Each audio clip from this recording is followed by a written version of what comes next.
mais uma vez. Fala galera, um vídeo para vocês aí.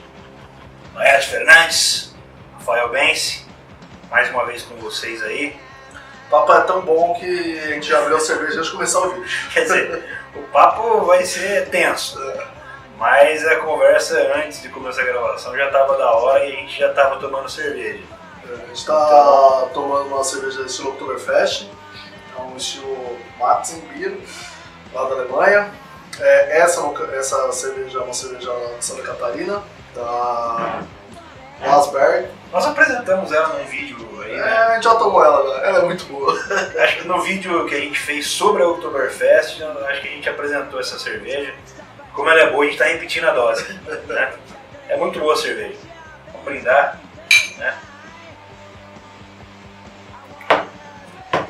Bom, hoje a gente vai falar sobre fake news e pós-verdade. Isso aí. Redes sociais são um problema aí e também uma solução.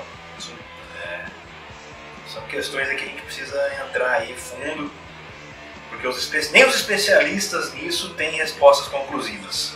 Nos últimos anos aí, com o advento, não com o advento, mas com o crescimento exponencial das redes sociais, Sim. Tem rolado também uma coisa muito ruim, que é a disseminação de fake news, né? São as notícias falsas, notícias mentirosas, notícias inventadas.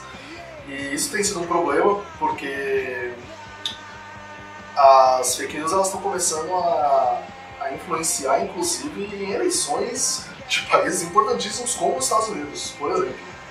Saiu uma reportagem dizendo que o Trump, por exemplo, ele venceu as eleições dos Estados Unidos usando uma empresa que criava fake news para ele, uma empresa, se não me engano, de Londres, que criava fake news para ele poder bombardear a Hillary e criar notícias falsas contra ela, ou criar coisas dizendo que ela disse algo que na verdade ela não tinha dito.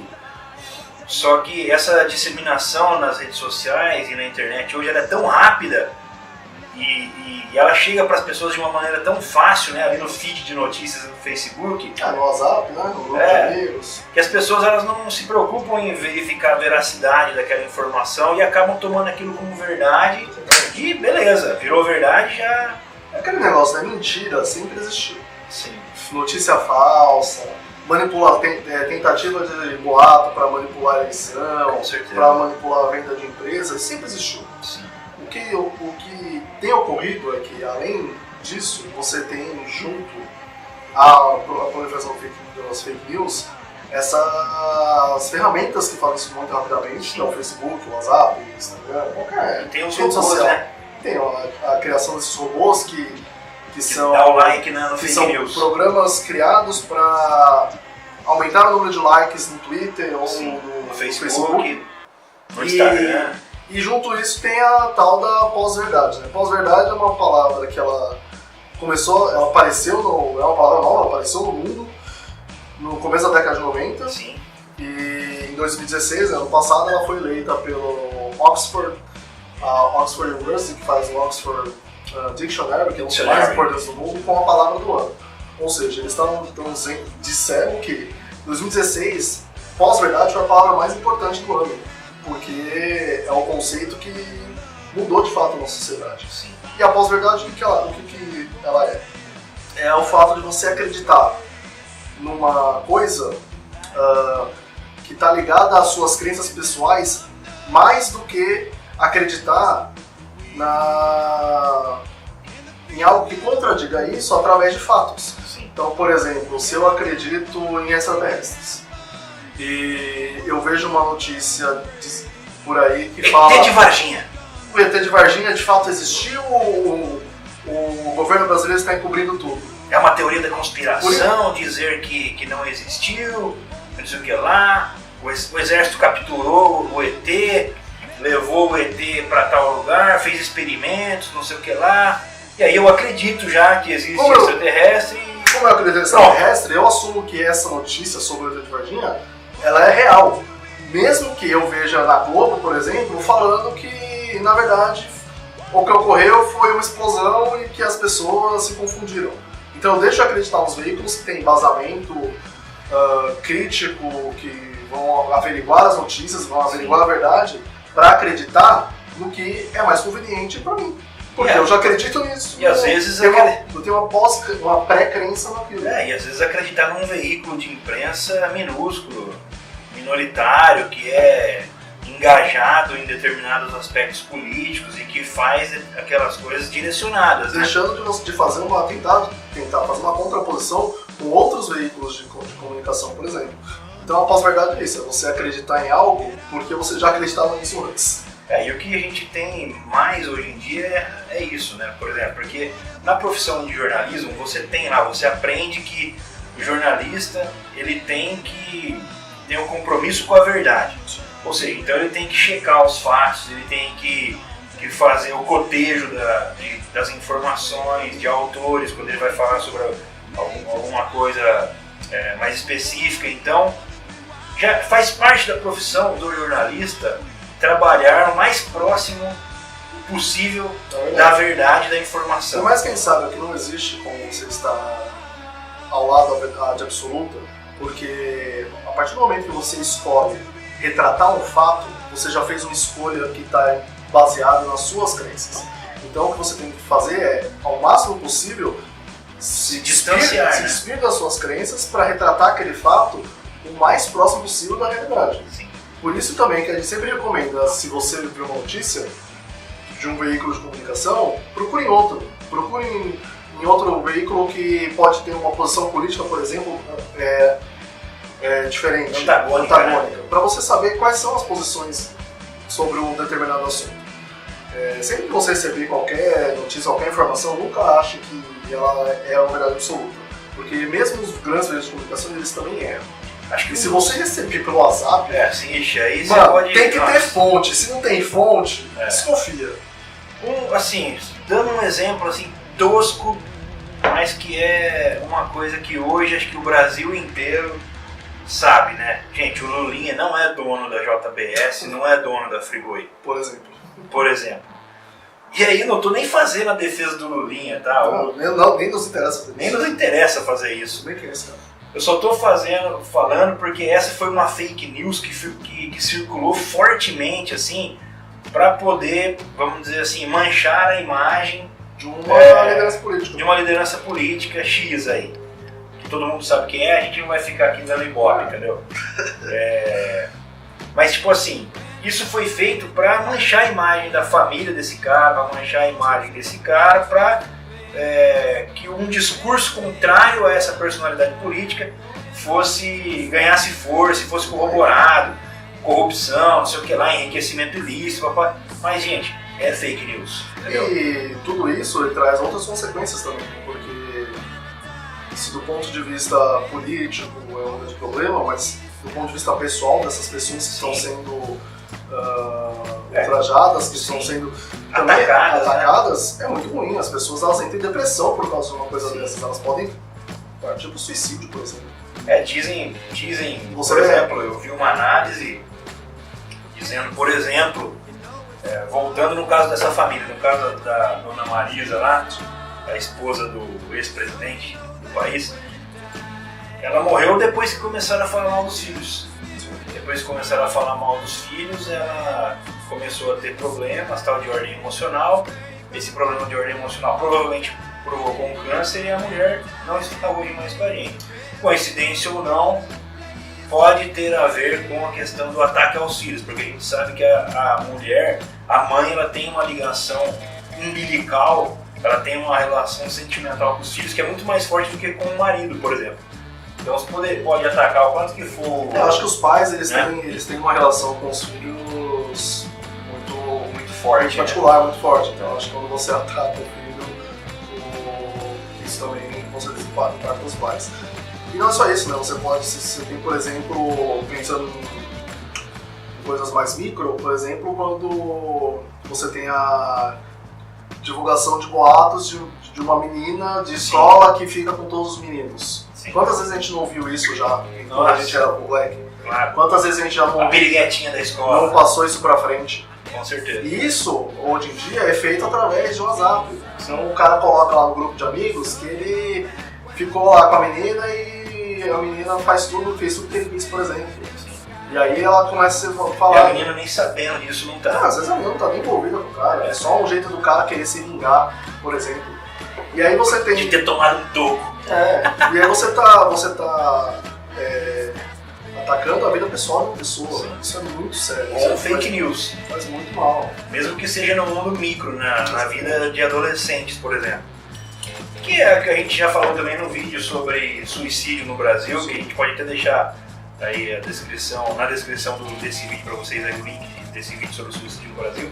Tem um pouco a ver com isso, né? Bullying, tudo isso também, fake news na vida dos adolescentes está rolando também direto aí. Instagram, só pressão. Instagram e Snapchat também, que é o que a molecada usa muito hoje em dia, né? Eu já tô ficando velho, já não uso muito Snapchat. Mas a molecada mais jovem já substituiu, por exemplo, o Facebook pelo Snapchat, né? Snapchat, pelo Instagram, pelo Stories. E é isso, né? A fake news ela tem um problema tanto no micro quanto no macro. Né? Se você for pensar nas grandes empresas, o Facebook está super preocupado com isso. Sim. O Google também. O Google já tem já criaram um mecanismo para que sites que divulgam notícias falsas não consigam arrecadar dinheiro com o AdSense, né? Que é uma forma que o Google faz para remunerar os sites que são mais clicados. Então, se o site é comprovadamente de fake news, ele já não consegue fazer dinheiro com isso.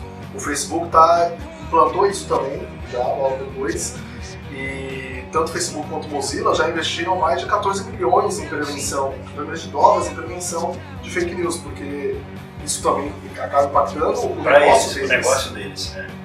No Brasil, por exemplo, alguns veículos de comunicação, não só no Brasil, mas em várias localidades, né?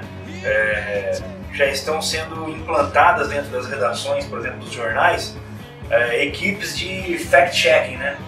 Ou seja, você tem uma equipe que fica preocupada o tempo todo em checar as informações o máximo possível para que o jornal de grande circulação não cometa a gafe de propagar uma fake news. Então, no Brasil, o Globo, por exemplo, já tem uma equipe voltada só para fact-checking. Porque de fato isso aconteceu algumas vezes, né? Você de repente surge no Twitter uma notícia de que alguém, sei lá, pensando uma coisa mais simples, um casal de famosos se separou, por exemplo. E aí as pessoas que são seguidores desse casal começam a retweetar isso loucamente. De repente um jornalista meio desatento vê isso e fica, nossa, o que será? Deixa eu dar uma pesquisada. E aí ele aparece em um outro site. O cara do Fuxico vai lá e joga fake news. Não, e aí aparece num outro site que tem um design todo bonito. E as pessoas, elas pinam o site com um design bonito, elas acham que o site é real. E aí o jornalista vê que tem 2, 3 fontes meio dúbias, mas ele quer ser o primeiro a dar notícia. Sim. Então ele vai lá e solta a notícia. E alguns caras já passaram por situações constrangedoras por causa disso. Sim. Então, existe um caso, por exemplo, que se tornou clássico, que é o tal do fake news de uma jornalista da Record falar que o Raí namorava com o Zeca Camargo. Isso aí foi um fake news que surgiu, essa pessoa pegou e soltou essa manchete, soltou essa reportagem. E aí, isso aí, como existe muita homofobia no futebol, isso aí circulou pra caramba, tal. Não vamos entrar muito no mérito, só vou falar da conclusão. Conclusão, o Raí processou essa pessoa, ganhou na justiça em todas as instâncias, ganhou dinheiro dessa pessoa e nada mais justo, e está comprovado que o cara tá lá vivendo a vida dele e tal, não conhece o Zeca Camargo, nunca teve envolvimento. Se tivesse tido envolvimento com o cara, era uma coisa pessoal, privada da vida dele, mas a questão é que a partir de uma notícia falsa, uma jornalista de um grande veículo, de uma grande emissora, foi lá e propagou uma mentira sobre um cara que é astro do futebol brasileiro, né, cara? E se ferrou por causa disso. E esse é um problema muito sério, né? Inclusive a Pew Research, que é um órgão de pesquisa, eles fizeram uma pesquisa com especialistas da área de tecnologia. Sim. E segundo os especialistas, 51% deles acreditam que o cenário atual de fake news vai parar. Então é muito provável que a gente tenha nas próximas eleições brasileiras, por exemplo, nas próximas eleições em qualquer lugar do mundo, uma grande influência de fake news no resultado. Isso é muito perigoso. Os outros 49% dessa pesquisa, eles estão ali naquele grupo de pessoas que acham que isso não vai melhorar, mas eles acham que não vai piorar. Eles acham que vai continuar. Vai ficar estável, vai continuar como está. Eles acham que não vai piorar. Mas eles acham que é muito difícil de melhorar. Porque você não tem como você controlar essa questão. Porque uma pessoa inventa alguma coisa, solta na internet, patrocina, né, o negócio se propaga de uma maneira tão rápido em todas as redes e você tem uma fake news aí rolando, entendeu? Então, por isso, como a gente já disse, o Facebook, o Mozilla já investiram muita grana nisso. O negócio é, gente, quando você receber qualquer notícia, checa a fonte. Se vier de um veículo grande, você pode confiar um pouco mais. Mas mesmo assim, dá uma checada se está rolando a mesma coisa em outro lugar. E se não tem fonte, se você recebeu pelo WhatsApp, um amigo comentou, não replica, porque você pode estar prejudicando seriamente uma pessoa e você pode também se prejudicar porque você pode ser processado. Sim. Tem 2 sites que a gente recomenda, que são sites de fact-checking, que é o boatos.org, né? E tem o eFarsas também. São 2 sites aí que tem uma galera especializada em buscar a veracidade das informações. Então, esses caras são muito bons, já desvendaram bastante informações erradas, muita fake news eles já foram lá e desmascararam. Então, eu faço isso. Sempre que eu vejo alguma coisa que eu falo assim, peraí, isso tá meio absurdo. Isso aí tá meio absurdo, isso aí tá estranho. Eu vou lá no boatos.org, vou lá no eFarsas, vejo, e normalmente já tá lá desmascarado, os caras já fizeram todo o fact-checking já. E aí um salve para essa rapaziada que está trabalhando por algo que é fundamental, importante. E parabéns para a rapaziada do eFarsas aí, do boatos.org aí. Bom, galera, acho que é isso. E façam que nem os historiadores. Checa a fonte. Checa as fontes. Chequem as fontes. Façam a lição de casa em vez de ficar propagando mentira e besterol por aí. Isso aí. Tomem cerveja. Tomem cerveja brasileira. Isso aí. Se gostarem do vídeo, dá um like, se inscrevam no canal. Não esquece o sininho para receber as atualizações. Muito importante. É isso aí. E tamo junto. Valeu. Valeu, galera.